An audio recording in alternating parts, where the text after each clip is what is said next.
चिटुकी सेंदूरवा महादेव लिहानी बोलाई। टूटही मड़ैया महादेव दिहनी बैठाई। अपने त चली हो गईनी गंगाया स्नान। हमारा के कही हो गईनी भोजन बनाए। हमारा त बाणे गौरा बती बखार। बती बखरिया गौरा देई बती में धान। हमारा के कही हो गईनी भोजन बनाए। बटुली के अदहन गौरा देई चूल्ही पर बैठाई। धान काढ़े चलली गौरा देई बती बखार। बती बखरिया में एक ना धान। बती बखरिया में एक ना धान। बटुली के अदहन गौरा देई दिहली उतार।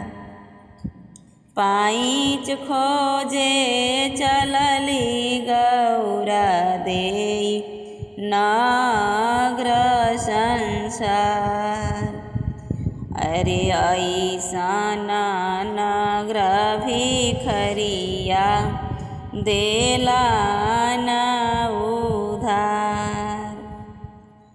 गंगाया स्नान से शिवजी घरे चलिया। कहाँ बड़ुआ हो गौरा देई भोजन परोस।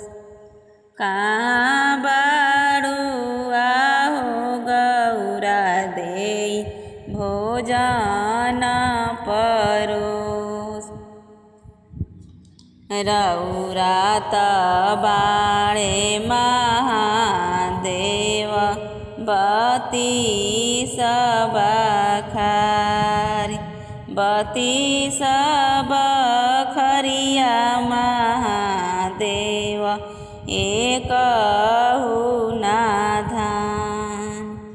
ऐसन नग्र भिखरिया देला न उधार। जाहूँ तो घटलू वे गौरा नग्र हमार। हमहूँ यो घटबिए गौरा नैहर तोहार। हमहूँ यो घटबिए गौरा नैहर तोहार। फूटही थरियावा गौरा देई मुठी भरी भात। लाजाही परोसन नायली तोहरो महतार। लाजाही परोसन नायली तोहरो महतार। चिटुकी सेंदूरवा महादेव लिहान